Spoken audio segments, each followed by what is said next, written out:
बोलो श्री सतगुरु महाराज की, श्री प्राणनाथ प्यारे की। घाट 3 हास 50 लो, बीच बड़े दरबार। 2 घाट लगे 2 हिंडोलों, 2 घाट हिंडोलों पार, 2 घाट हिंडोलों पार। ये जो पाट घाट अमृत का, सो आया आगों चबूतर। चौक चौड़ा हिस्से तीसरे, इत दीदार होत जानवर, इत दीदार होत जानवर। ये जो पाट घाट अमृत का। अक्षरातीत धामधनी श्रीराज की असीम अनुकंपा के द्वारा तारतम सागर दिव्य वाणी अंतर्गत परिक्रमा ग्रंथ के ऊपर हम चिंतन करते आ रहे हैं। और परिक्रमा ग्रंथ में अब तक 30वें प्रकरण का 81 नंबर चौपाई तक के भाव को हम अध्ययन किए, चिंतन किए। अभी के इस सत्र में 82 नंबर चौपाई से विषय प्रसंग को हम प्रारंभ करने जा रहे हैं। तो यहाँ प्रसंग चल रहा है, ये प्रकरण के प्रारंभ से ही देखें तो महामती प्राणनाथ जी अपने चिंतन के द्वारा जो परमधाम साक्षात्कार किए, उसको बताते हुए चांदनी चौक यानी कि धाम दरवाजा के सामने के चारों चबूतरा, फिर चांदनी चौक के 2 चबूतरा, यहाँ से वर्णन करते हुए पूरा 25 पक्ष परम धाम को ही एक नज़रा वर्णन कराए। जैसे बट पीपल की चौकी, वहाँ से फिर हौज कौसर ताल, माणिक पहाड़, बनकी नहर, बड़ी रांग में सागरों की शोभा, फिर रंगमहल के पश्चिम में दूबदुलीचा, अन्नवन, फूलबाग से होते हुए फिर उत्तर में लाल चबूतरा, ताड़वन, फिर साथ में बड़ोवन, मधुवन, महावन का विस्तार पुखराज के तरफ, फिर अक्षरधाम के चारों तरफ इन वनों की शोभा, फिर जमुना जी में दोनों पुल 7 घाट होते, फिर अब आगे अमृत के घाट के मध्य में चांदनी चौक।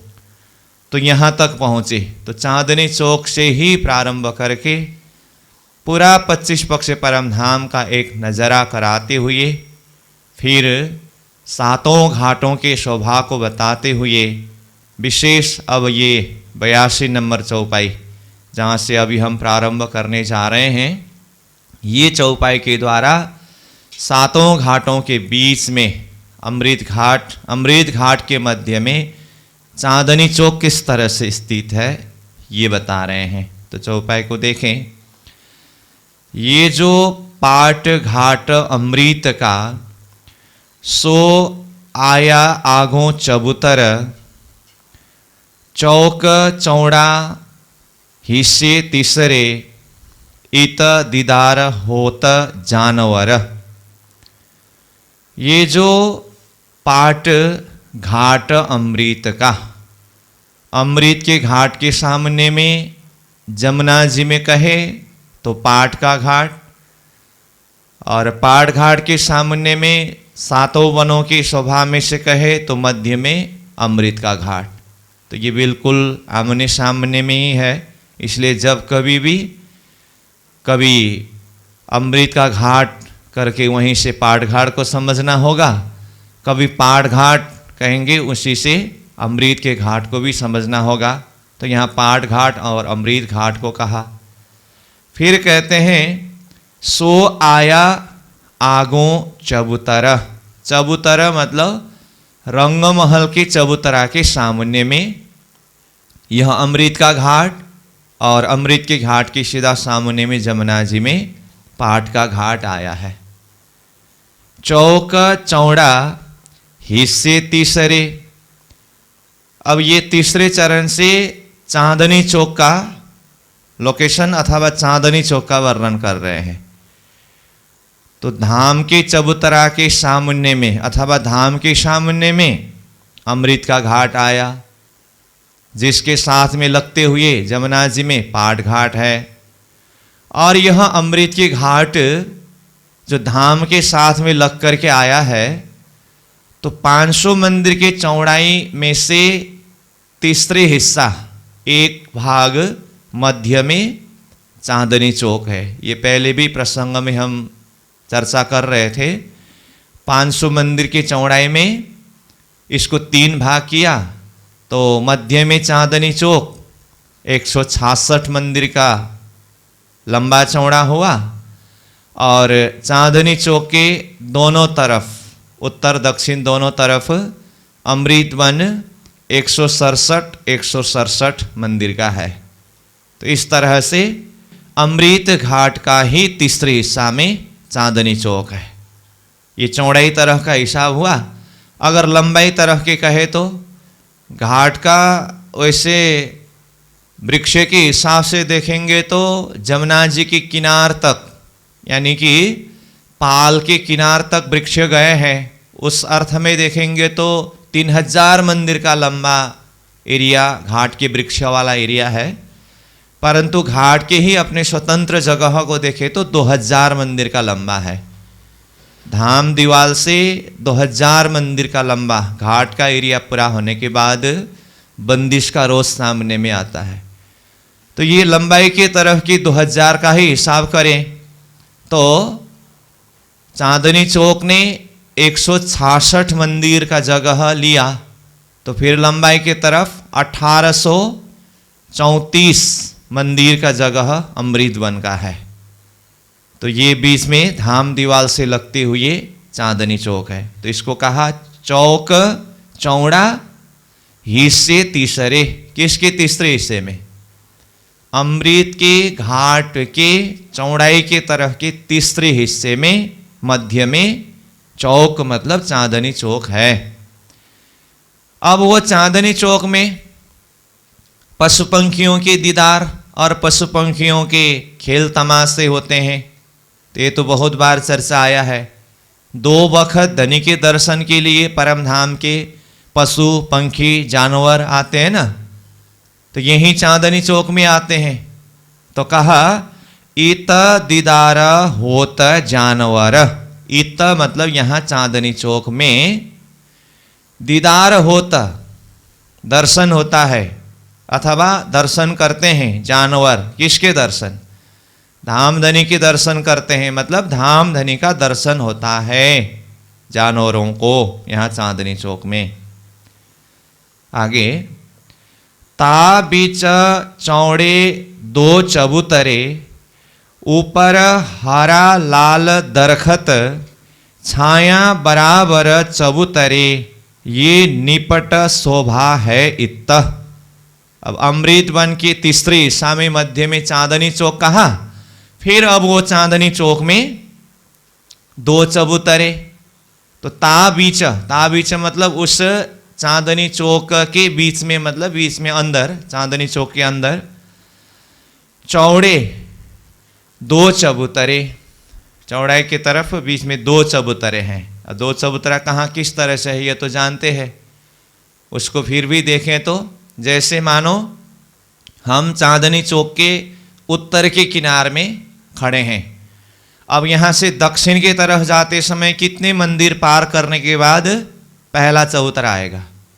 33 मंदिर को जब पार करे तो पहला चबूतरा मिला। उत्तर की तरफ जाने का क्रम से बता रहा हूँ। तो फिर ये चबूतरा का लंबाई चौड़ाई कितना है?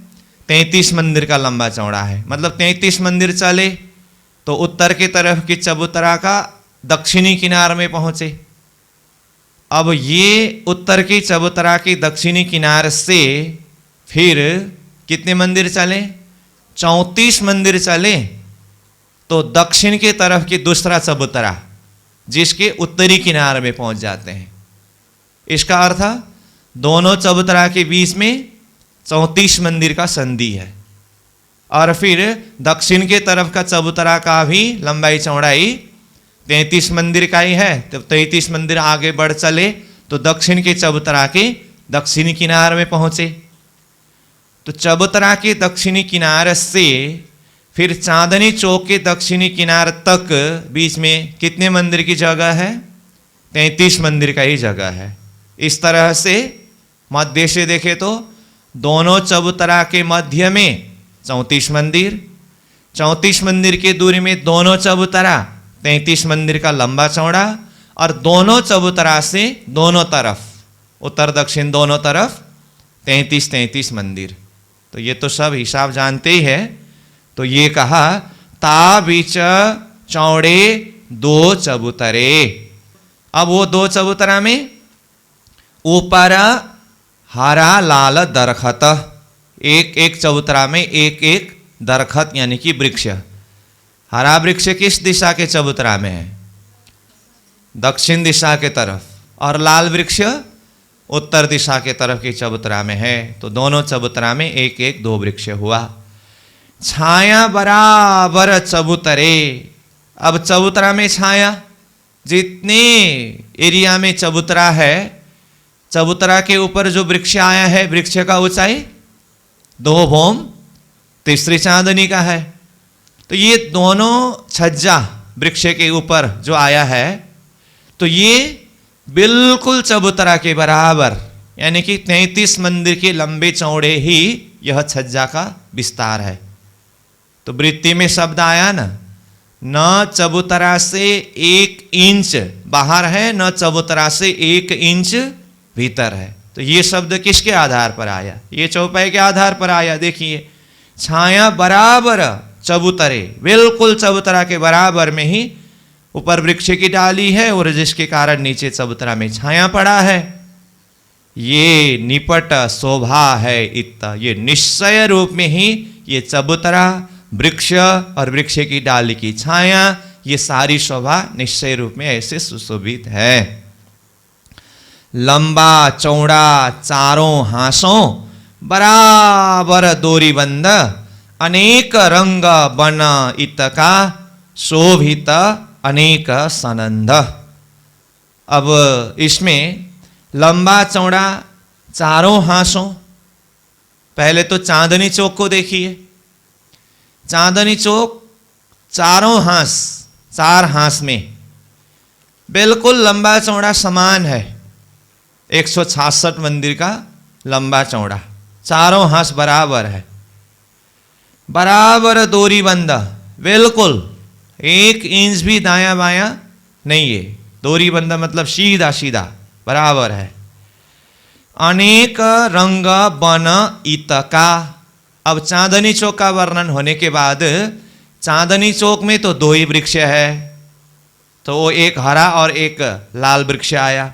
तो यहां तीसरे चरण में अनेक रंग बन इतका कहा, तो जो चांदनी चौक अमृत वन के अंदर ही है, तो ये चांदनी चौक की शोभा को देखते हुए साथ में अमृत वन की शोभा दिखा रहे हैं। ये तीसरे चरण में अमृत वन में ही है ना चांदनी चौक, तो इसलिए चांदनी चौक कहा।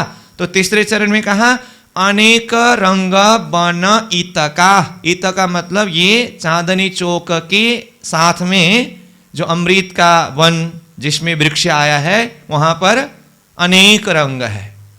अब अनेक रंग में पहले भी बताया, जो चौपाई के द्वारा ही आया, अनेकों कई रंग के यहाँ पर वृक्ष है, जिसमें नीले, पीले, श्वेत, लाल, ये 4 रंग निश्चित करके कहा अमृत के वन में।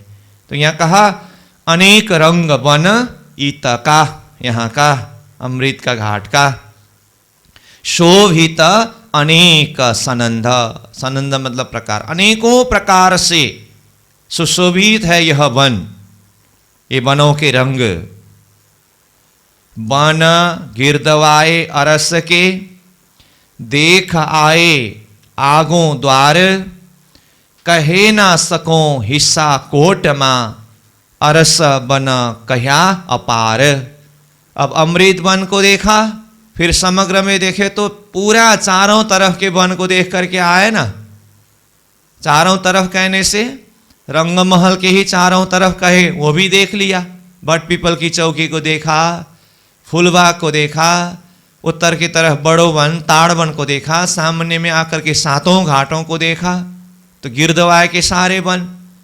और यहाँ से बाहर बाहर जाए तो सब तरफ पुखराज के चारों तरफ विस्तार हुआ। बड़ो वन, मधुबन, महावन, अक्षरधाम के चारों तरफ वही वन का विस्तार।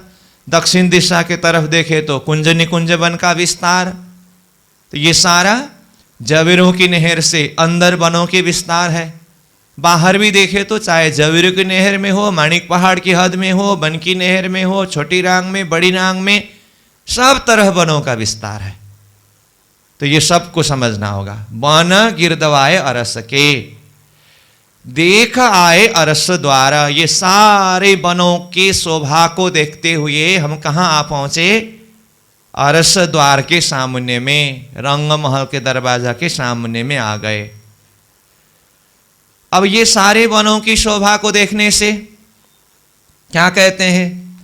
कहे न सको हिस्सा कोट मां। करोड़ों हिस्सा में से एक हिस्सा की शोभा भी अगर वर्णन करना चाहे ना, तो वो वर्णन करके नहीं कह सकता। कहे न सकूं, कह नहीं सकता हूं। क्या? हिस्सा कोट में, करोड़ों हिस्सा में से एक हिस्सा का भी।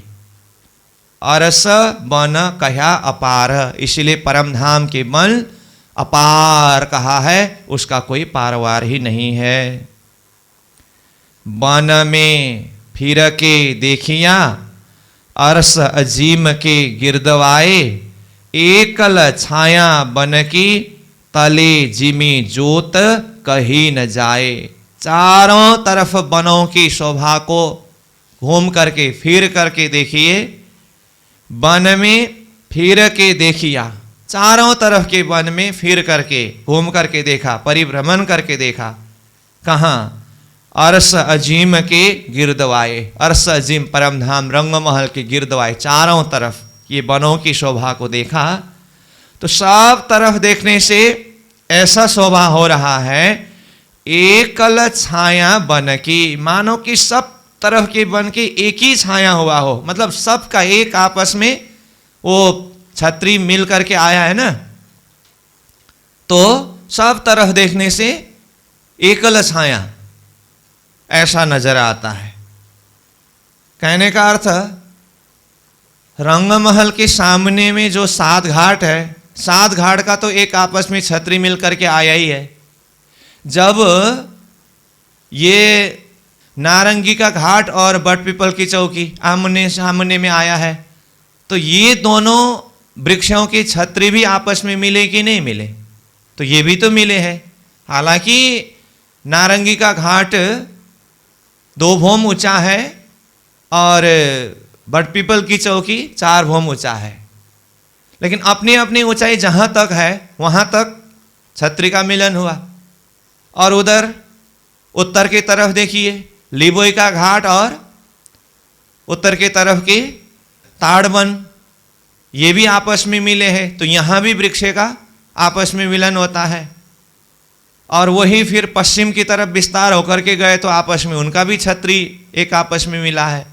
मतलब रंगमहल के चारों तरफ देखिए अलग अलग वन है हालांकि, परंतु वृक्ष की जो अपनी अपने हिसाब से जहाँ जहाँ एक आपस में वन आकर के मिले हैं, वो वृक्ष की डालियाँ भी आकर के मिले हैं। तो इसलिए एकल छतरी, एक छतरी, एक वन के एक भौम से सब तरफ, चाहे तो वन ही वन, ऊपर ही ऊपर, पूरा रंगमहल को चारों तरफ से परिक्रमा कर सकते हैं। इसीलिए उसको यहाँ पर कहा एकल छाया बन की, ताले जिमी जोता कहीं न जाए। अब ऊपर ऊपर वन की जो छतरी के द्वारा छाया अथवा जो छत बना है वो शोभा तो है ही। नीचे जमीन की शोभा को देखिए, चारों तरफ ताले, जिमी, नीचे जमीन, और वहां पर जमीन है तो सब तरफ मोती सदृश बालू है, और उसकी ज्योति, वो प्रकाश कहीं न जाए, उसको कहा नहीं जा सकता है। तो कहा तले जिमी ज्योत कहीं न जाए। उस जमीन की ज्योति, वो प्रकाश, उसको शब्द में कहा नहीं जा सकता है। बन छाया दीवाल लग झोमत झरोखों पर, ठाड़े होए के देखिए आवत चांदनी लो नजर। देखिए, बन छाया दीवाल लग, ये बन छत्रीमंडल बढ़ाते बढ़ाते रंगमहल के दीवाल तक, रंगमहल के झरोखा अथवा छज्जा दीवाल, कहीं तो झरोखा से जाकर के मिले हैं, कहीं तो छज्जा से जाकर के मिले हैं, कहीं तो दीवाल से जाकर के मिले हैं, अलग अलग जगह में, इसलिए यहाँ पर दीवाल शब्द आया। जैसे रंगमहल के प्रथम भौम परिक्रमा के रोष से परिक्रमा करते समय 22 हाथ ऊंचा जो झरोखा आया है, वो झरोखा के साथ में, जहाँ पर झरोखा है वहाँ पर झरोखा के साथ में, और जहाँ झरोखा नहीं है उसी बराबर की ऊंचाई में दीवाल के साथ में आकर के वन के प्रथम भौम के ऊपर की छतरी आकर के लगे हैं। फिर ऊपर दूसरी भौम में जाकर के देखें तो प्रथम भौम का ऊपर का छज्जा, दूसरी भौम का जमीन, उसकी जो बाहर 33 हाथ का चौड़ा छज्जा है ना, चारों तरफ फिरते, वो छज्जा के साथ में जाकर के वन की 2 भौम ऊपर की जो छतरी है, दूसरी छतरी अथवा डाली, वो जाकर के मिले हैं।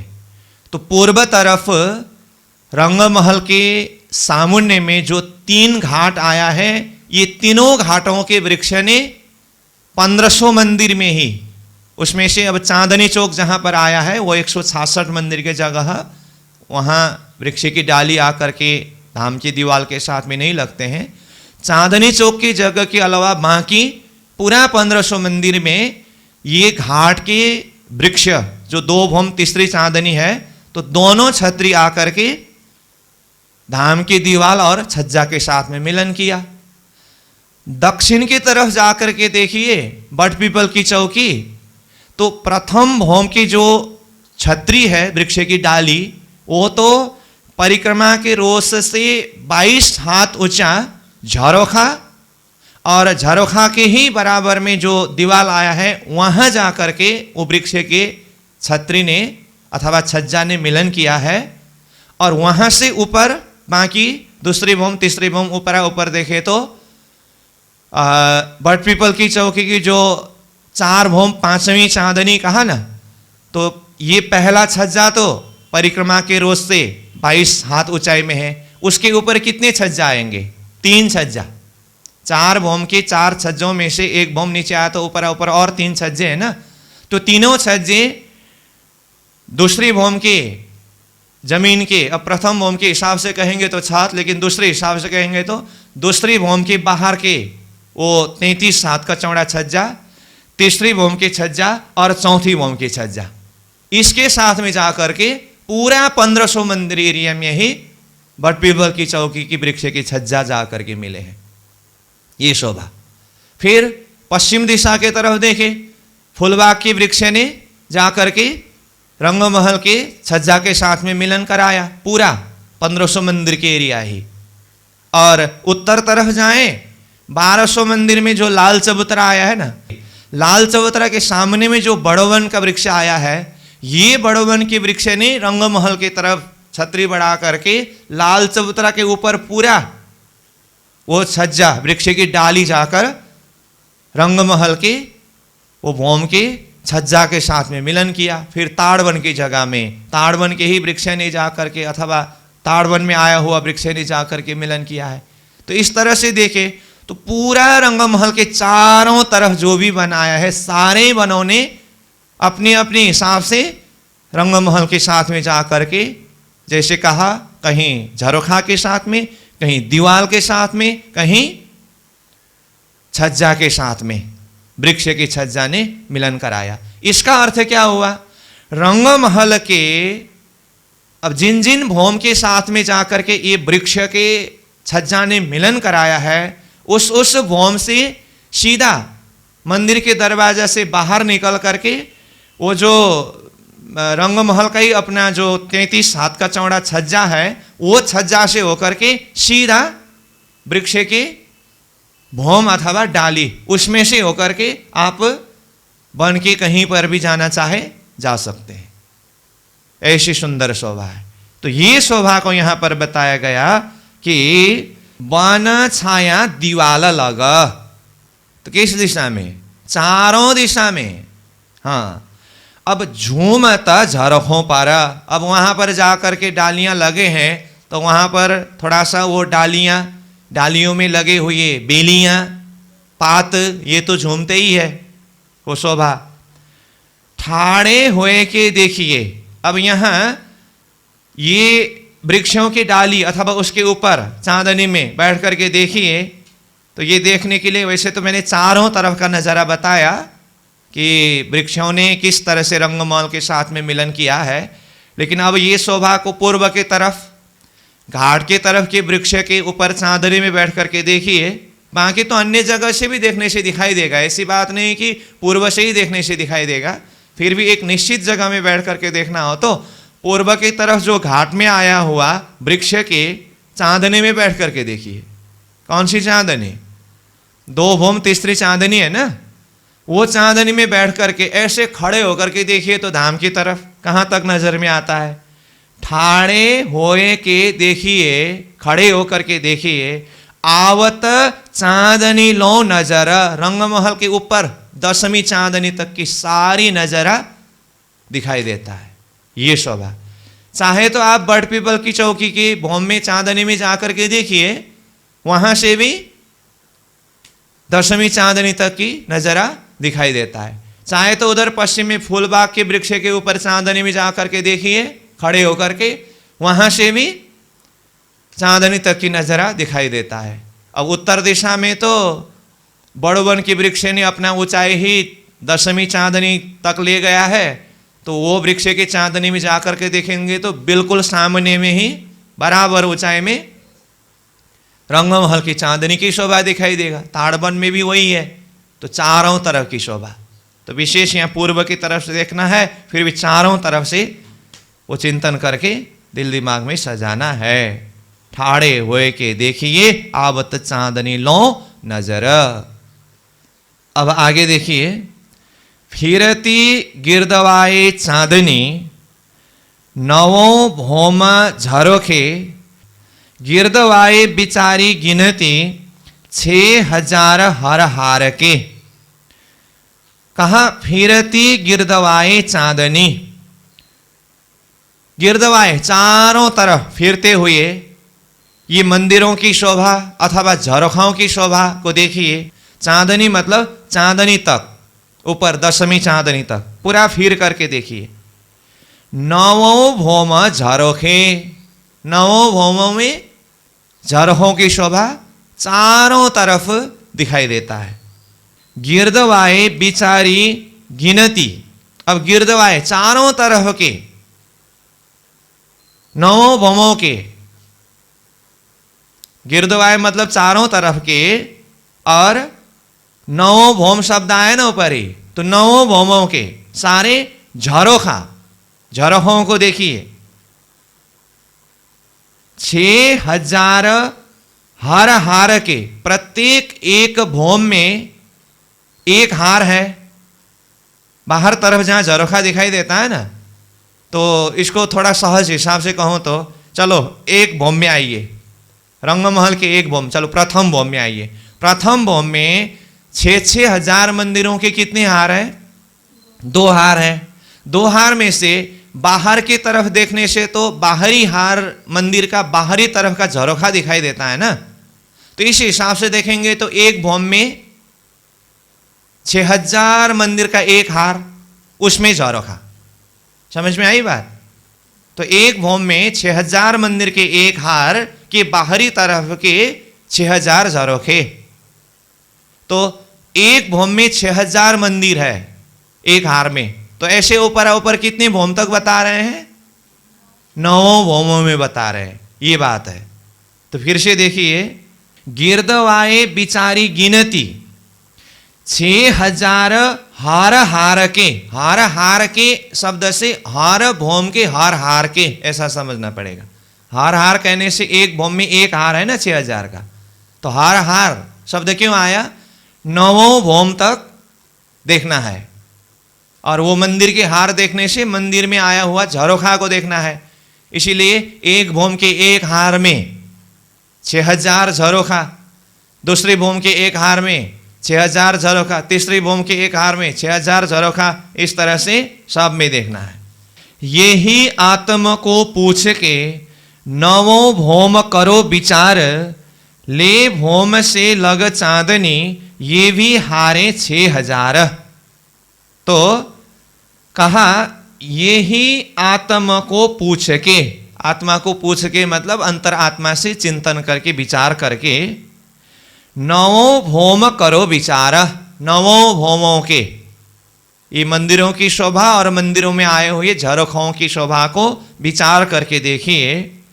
ले भौम से, ले भौम से मतलब प्रथम भौम से लेकर, ले मतलब लेकर, भौम से मतलब प्रथम भौम से, लग चांदनी मतलब 10वीं चांदनी तक। तो क्या हुआ पूरा अर्थ? ले भौम से लग चांदनी, प्रथम भौम से लेकर 10वीं चांदनी तक देखते समय ये भी हारे 6000। इसमें भी प्रत्येक एक हार में यानी कि एक भौम में कितने हैं? 6000 है।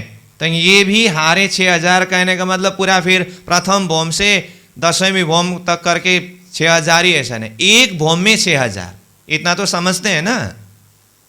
ये भी हारे 6000 मतलब प्रथम भौम से लेकर के 10वीं चांदनी तक का देखना है, उसमें भी प्रत्येक भौम में 6,000 का हार है, ऐसा समझ लीजिए। ये भी हारे 6000 कहने का मतलब प्रथम भौम से 10वीं चांदनी तक में भी हर एक भौम में 6000 है।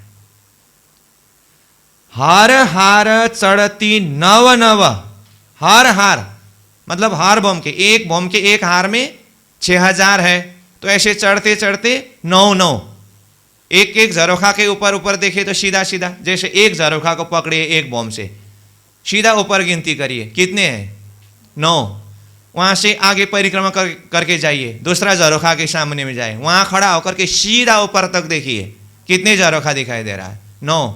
फिर वहां से परिक्रमा करके आगे बढ़िए, एक झरोखा प्रथम भौम की पकड़ी, वहां से सीधा ऊपर तक देखिए कितने दिखाई दे रहा है? 9। इस तरह से एक एक करते करते कितने झरोखा पार करना है? 6000।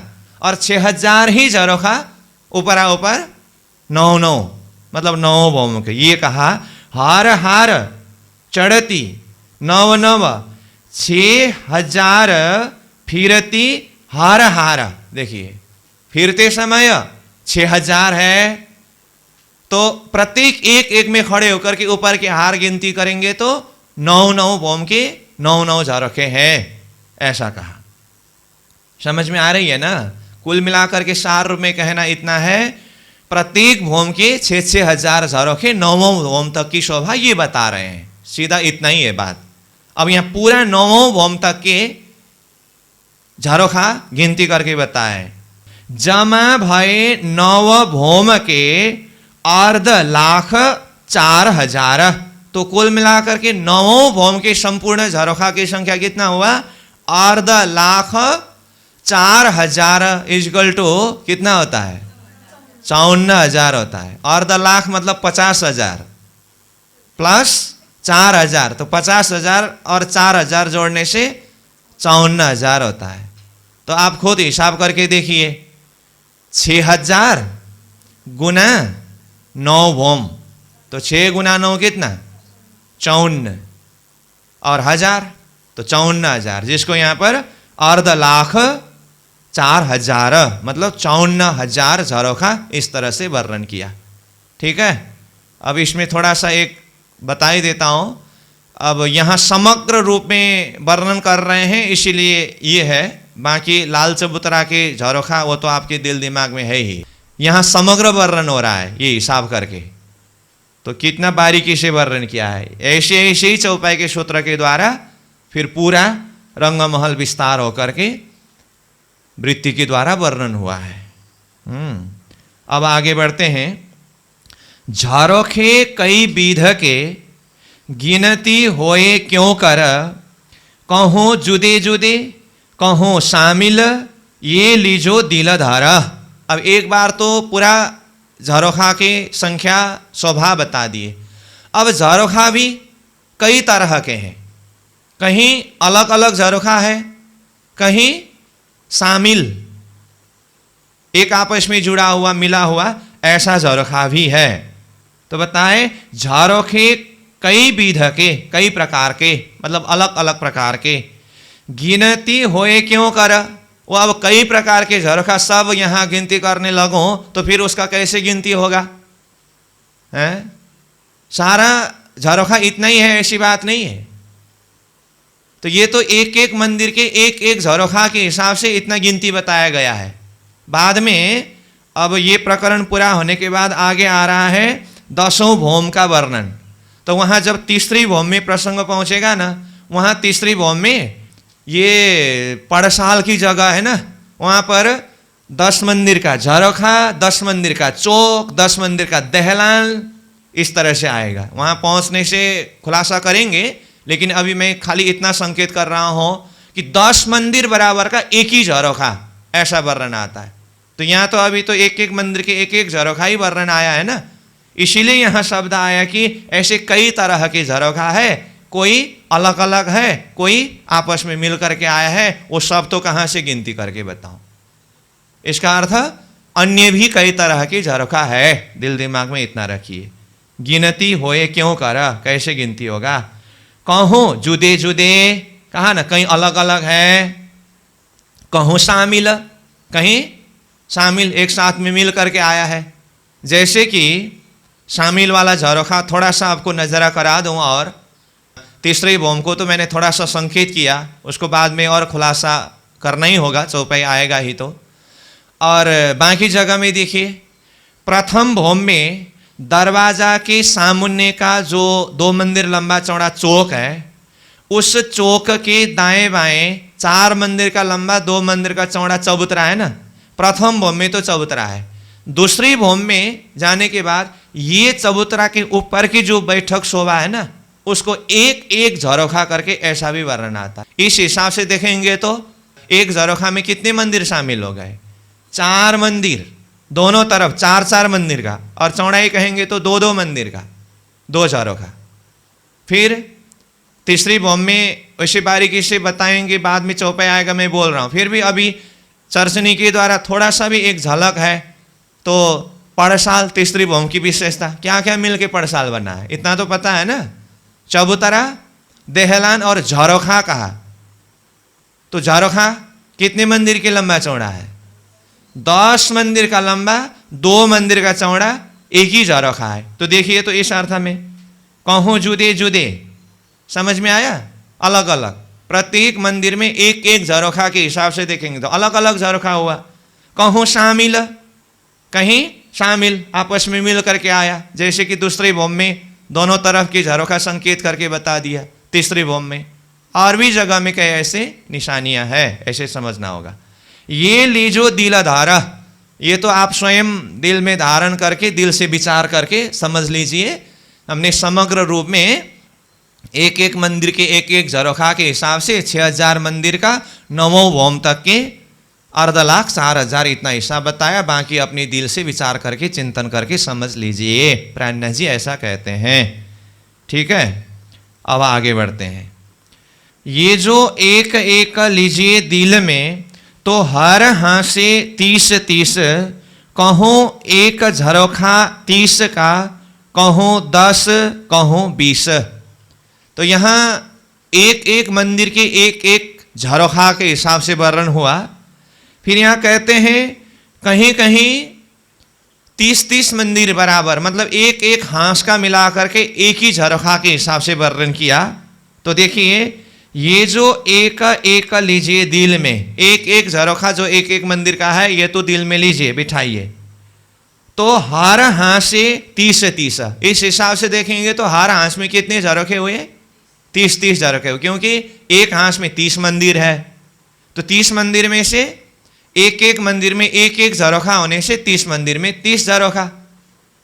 तो इस तरह से प्रत्येक हांस के 30-30 मंदिर अथवा 30-30 झरोखे हुए। आगे कहते हैं कहो एक झरोखा 30 का, कहीं कहीं तो एक ही झरोखा 30 मंदिर बराबर का है। कहूँ 10, कहूँ 20, कहीं 10 मंदिर का झरोखा है, कहीं 20 मंदिर बराबर का झरोखा है। तो ये अलग अलग जगह में झरोखा अलग अलग तरह के, ऊपर ही कहा कई तरह के हैं, कोई अलग अलग कोई शामिल होकर के उसको दिल से विचार करके देखिए, इस तरह से कहा।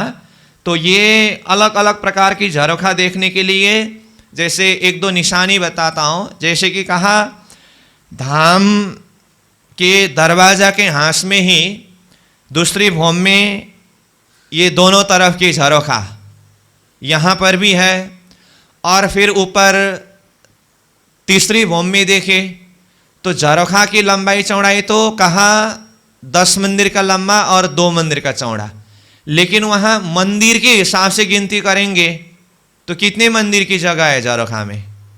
20 मंदिर हुआ ना। 10 मंदिर का लंबा और 2 मंदिर का चौड़ा होगा, तो वहाँ पर अगर मंदिर के हिसाब से गिनती करेंगे तो वहाँ मंदिर बनाएंगे तो टोटल कितने मंदिर बनेगा? 10 की 2 आ रहे अथवा 2 की 10 आ रहे, ऐसा हिसाब आता है ना। तो 20 मंदिर का वहाँ पर हिसाब रहता है।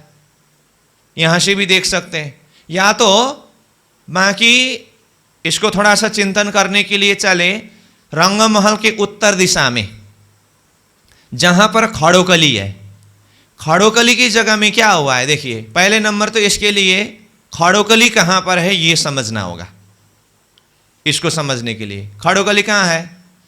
लाल चबूतरा पूरा होने के बाद जब ताड़वन शुरू हुआ, 10 हांस में 10 बगीचा है ताड़वन का, ये तो सीधा सीधा हिसाब है। ताड़वन के कहाँ पर खड़ोकली है तो ये देखे तो लाल चबूतरा के तरफ से ताड़वन प्रारंभ होने के बाद एक बगीचा को पूरा छोड़ करके दूसरा बगीचा को लेना है। अब ये दूसरा बगीचा के 30 मंदिर में से 10 मंदिर को छोड़ करके बाकी कितना मंदिर लिया? 20 मंदिर। दूसरा बगीचा का 20 मंदिर और तीसरे बगीचा का 10 मंदिर लिया। तो इसमें 30 मंदिर बना करके खड़ोकली बनाया है। इसको प्राणनाथ जी की चौपाई ने ही सिद्ध किया। कैसे? चेहे बच्चे चबूतरे लग बीच 40 मंदिर। तो चेहे बच्चे यानी कि खड़ोकली से लेकर के चबूतरा यानी कि लाल चबूतरा के बीच में 40 मंदिर है। तो वो 40 मंदिर कौन सा 40 मंदिर? पहला बगीचा का 30 मंदिर, दूसरा बगीचा का 40 मंदिर। ये चबूतरा और चेहे बच्चा यानी कि खड़ोकली की बीच की दूरी हुआ। इतनी जगह को छोड़ करके दूसरे बगीचा के 30 मंदिर और तीसरे बगीचा के 10 मंदिर की जगह में ये खड़ोकली आया है। अब यहां खड़ोकली में बैठ करके देखते समय ऊपर 30 झरोखा तो दिखाई देता है। खड़ोकली भी 30 मंदिर है, खड़ोकली के सामने में 30 मंदिर है तो 30 झरोखा तो दिखाई देता है। लेकिन वो 30 झरोखा में से 20 झरोखा एक तरफ का हांस का है और 10 झरोखा दूसरी तरफ का हांस का है। ठीक है, तो इसको समग्र में एक झरोखा मानेंगे तो यहां 20 एक तरफ और दूसरी तरफ 10 है। तो ये अलग अलग परंतु एक ही जगह में बैठ करके एक शोभा देखते समय ये भी शोभा दिखाई देता है। तो ऐसे ही और भी कई जगह में निशानियां हैं। तो पूर्व तरफ से भी थोड़ा सा बताया, इधर उत्तर की तरफ खड़ोकली की तरफ से भी थोड़ा बताया। तो वहाँ 20 का भी हिसाब दिखाई दे रहा है, 10 का भी हिसाब दिखाई दे रहा है। बाकी भी और जगह है, वो चिंतन करते जाना होगा और देखते जाएंगे। तो आगे चलते हैं। गिरदवाए कठेड़ा चांदनी, क्यों कहो खूबी जुआन, अरस इक्कई जवेर का, ये कई विधा रंग रस जान। अब ये नौ भौम तक की शोभा को बताने के बाद अब ले जा रहे हैं कहाँ? चांदनी में। चांदनी के किनार में जाकर के देखिए, गिरदवाए चारों तरफ, किनार में क्या है? कठेड़ा है। चांदनी की संपूर्ण शोभा तो जानते ही है। सबसे बाहर की किनार, दहलान से भी बाहर छज्जा है, और छज्जा के बाहर किनार में कठेड़ा है। गिरदवाए कठेड़ा चांदनी, क्यों कहो खूबी जुआन। उस शोभा को मैं इस जुआन से किस तरह से कहूं? अरस इक्कई जवेर का, समग्र रूप में पूरा रंगमहल को देखने से एक ही जवेर का जैसा दर्शन होता है। एक जवेर क्या है? वो एक हीरे का अरस है, जाको हास दो से एक है, हिसाब से बाहर कई हवेलियां, मंदिर, चौक अनेक। चौपाई याद है ना? तो एक हीरे का अरस है। तो यहां कहा अरस एक ही जवेर का, मानो कि पूरा रंगमहल एक ही जवरात से बना हुआ हो, ऐसा दर्शन होता है। फिर भीतर तो ऐसे कई नंग, कई धातु, कई जवरात, अनेकों रंग तो वो तो है ही। ये कई विधा रंग रस जाना, देखिए देखने में एक ही जवेर जैसा लगता है, फिर स्वयं प्राण जी कहते हैं ये रंगमहल, इसके अंदर कई विधा रंग रस जाना, कई प्रकार के रंग है, कई प्रकार के रस इसके अंदर है, इसको समझ लीजिए। कई विधा की इता बैठकें, जुदी जुदी कई ठौर, चारों तरफों अरस के, देखी एक पे एक और। पूरा रंगमहल को एक झलक में वर्णन कर रहे हैं, दिखा रहे हैं। कई विधा की इता बैठकें, अलग अलग जगह में अलग अलग प्रकार की कई बैठकें, और एक ही भौम के अंदर देखे तो कितनी सारी बैठक है। भीतर जाए भीतरी बैठक, बाहर आए बाहरी बैठक। कहने का अर्थ छज्जा के तरफ, जरसखा के तरफ निकले वहीं बैठक, भीतर जाए तो मंदिर में बैठक, हवेली में बैठक, बगीचा में बैठक, चबूतरा में बैठक, जहां मर्जी देखिए। कई विधा की इता बैठकें, जुदे जुदे कई ठौर, अलग अलग प्रकार के बैठक कई ठौर में है। चारों तरफों अरस के, अरस रंगमहल के चारों तरफ देखिए, देखी एक पे एक और, एक से दूसरा और ज्यादा शोभायुक्त, और ज्यादा आनंददायी। चाहे भीतर की शोभा को देखिए, चाहे बाहर की शोभा को देखिए, चारों तरफ एक से बढ़कर के दूसरा अधिक से अधिक शोभायुक्त आनंददायी है। हार खांचों 60 गुमटियां। अब ऊपर जाइए, चांदनी में पहुंच गए थे ना, तो पहले ही यहां गिरदवाए कठेड़े चांदनी करके 93 नंबर चौपाई में चांदनी में पहुंचाए थे। फिर एक झलक में पूरा रंगमहल को दिखाएं, फिर 95 नंबर चौपाई में चांदनी की शोभा वर्णन कर रहे हैं। तो चांदनी के किनार में तो, छज्जा के किनार में कठेड़ा है, वो छज्जा से भीतर चांदनी की जमीन से भी भौम भर ऊंचा दहलान है ना। अब दहलान के ऊपर जाकर के देखिए क्या क्या है वहां। प्रत्येक गुर्ज के चांदनी में गुम्मट बन करके, गुम्मट के ऊपर कलश ध्वजा पताकाएं हैं। तो गुर्ज कितना था? 201।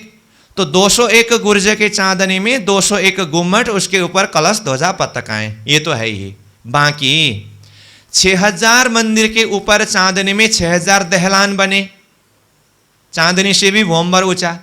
वो दहलान के चांदनी में क्या है? एक दहलान के चांदनी में 2-2 गुमटियां। क्या कहा? एक दहलान के चांदनी में 2-2 गुमटियां। ये वर्णन आया है कि नहीं? तो 2-2 गुमटियां है, तो इसका अर्थ एक हांस में कितने मंदिर है? 30 मंदिर। तो 30 मंदिर के ऊपर कितने दहलान आया? 30 दहलान आया। तो एक एक दहलान के ऊपर 2-2 गुमटियां आया है, तो एक हांस के यानी कि 30 दहलान के ऊपर कितने गुमटियां होते हैं? 60 गुमटियां होते हैं ना, तो वही बताए यहां पर। देखिए हार खांचों शब्द, यहां खांच शब्द आया ना, 2 गुर्ज के बीच को एक खांच करके लिया है। खांच शब्द यहां किस अर्थ में लिया? 2 गुर्ज के बीच मतलब एक पहल, एक हांस को एक खांच शब्द से लिया, तो कहा हर खांचों 60 गुमटियां। तो हर एक खांच में 60 गुमटियां, मतलब हर एक हांस में 60 गुमटियां। कैसे?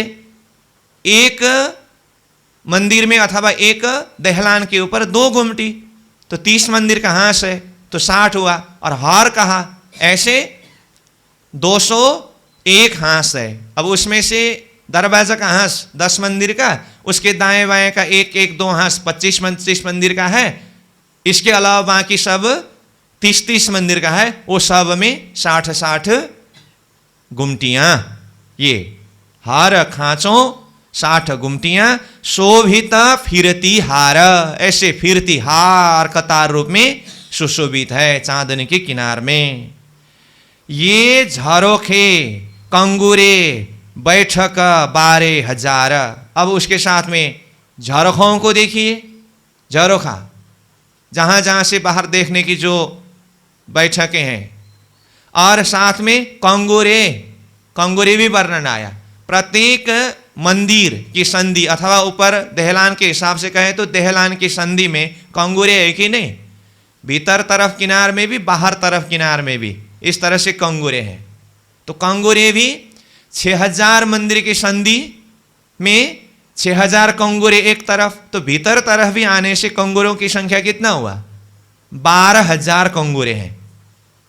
ठीक है, उसमें अब बारीकी से हिसाब करेंगे तो जहां पर गुर्जा आया है वहां पर कंगूरे कम होते हैं, परंतु समग्र में देखते समय 6000 मंदिर की संधि में भीतर बाहर दोनों तरफ 6,000 आने से कंगूरों की संख्या 12,000 है। वो देखिए कंगूरे, बैठक 12,000 और ऐसे 12,000 ऐसे बैठक है। तो कुल मिलाकर के क्या हुई बात? 12,000 कहने से क्या क्या मिला आपको? गुमटियां भी 12,000 ही है। क्यों 12,000? एक एक दहलान के ऊपर 2-2 गुमटियां आए तो 6,000 दहलान के ऊपर 12,000 गुमटियां हुए ना, और कंगूरे भी 12,000, तो फिर बैठक भी 12,000 करके कह दिए। अब आगे 200 खांचों ऊपर शोभित नगीने 100 दोए, बुजुर्ग बीच गुमटियां खूबी कहे न सके कोए। कहा 200 खांचों ऊपर, यहाँ 200 खांच कहा मतलब 200 हांस। हिसाब के तो 200 ही हांस है ना, तो दरवाजा के हांस अलग करने से 201 हांस हुआ है, परंतु मंदिर के हिसाब से हिसाब करते समय तो 200 ही हांस है। इसलिए बता रहे हैं यहाँ 200 खांचों मतलब 200 हांस ऊपर, शोभे नगीने 100 दोए। नगीने मतलब गुर्ज, तो 200 ही गुर्ज है। मैं फिर भी बोल रहा हूं 201 का वर्णन आता है, परंतु यहां मंदिर के हिसाब से हिसाब का 200 ही है, उस हिसाब से यहां वर्णन किया है। तो 201 किस अर्थ में वो तो समझते ही हैं, तो यहां जैसे शब्द बताए उस हिसाब से देखते चलें।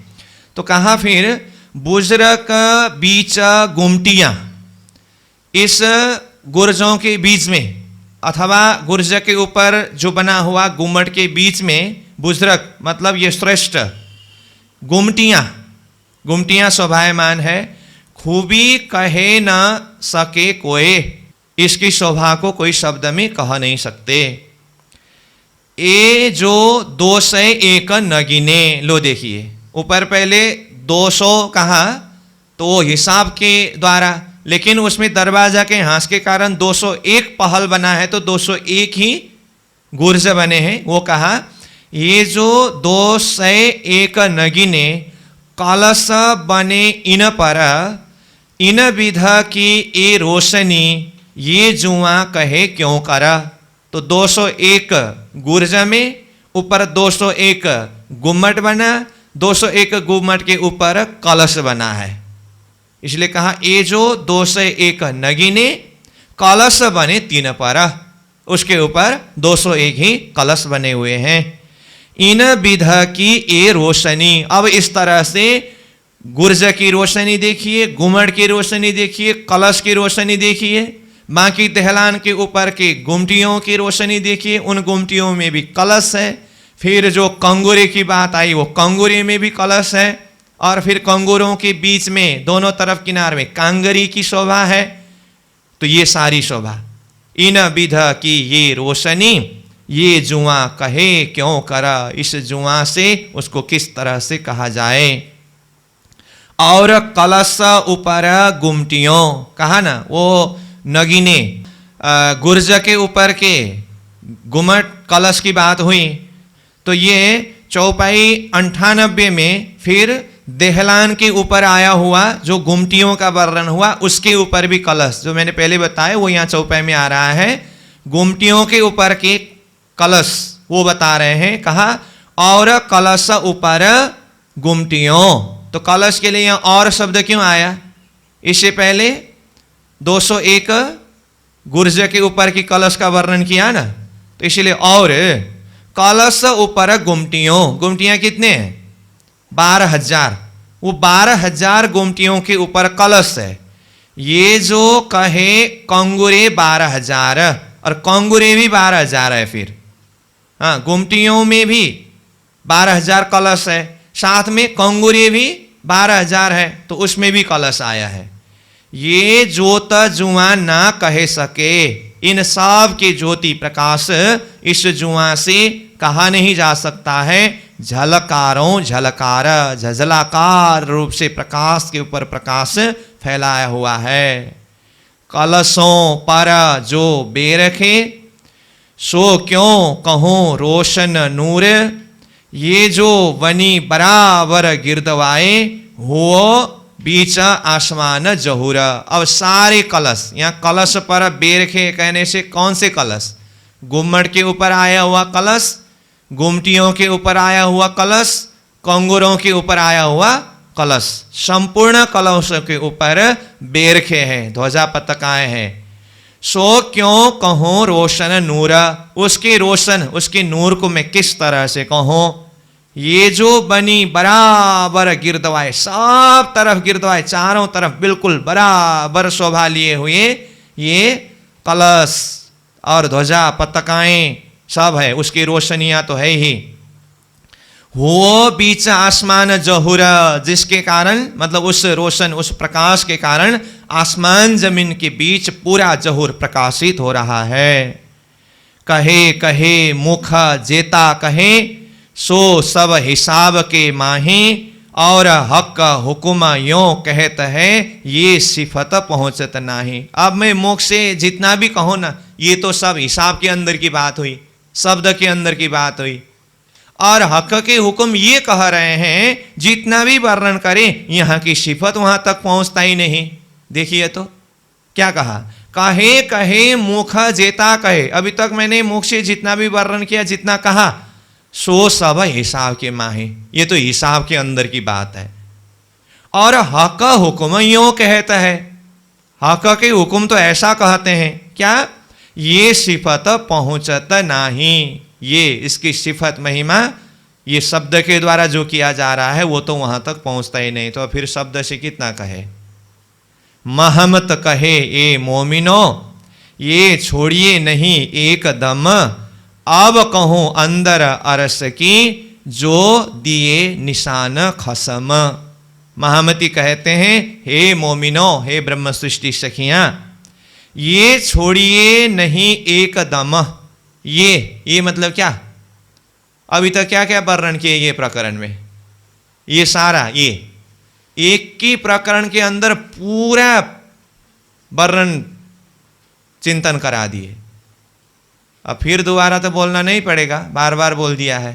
चांदनी चौक से प्रारंभ करके पूरा बड़ी रांग तक ले गए, फिर वापस करके दुबदुलीचा से लेकर के इधर पश्चिम उत्तर की तरफ पुखराज से होते हुए, पूर्व से होते हुए घुमा के चांदनी चौक में ला करके, फिर यहाँ से सब शोभा दिखाते हुए रंगमहल के नवों भौम के सब तरह के झरोखा से लेकर के सब चांदनी में ले जा करके सारे गुर्ज के गुम्मट, गुमटियाँ, कंगूरे, कांगरियाँ, कलश, ध्वजा, पताकाएं सारी शोभा वर्णन करा दी। तो ये सब को सार रूप में यहां कहते हैं, ये छोड़िए नहीं एकदम, एकदम भी इसको छोड़िए मत।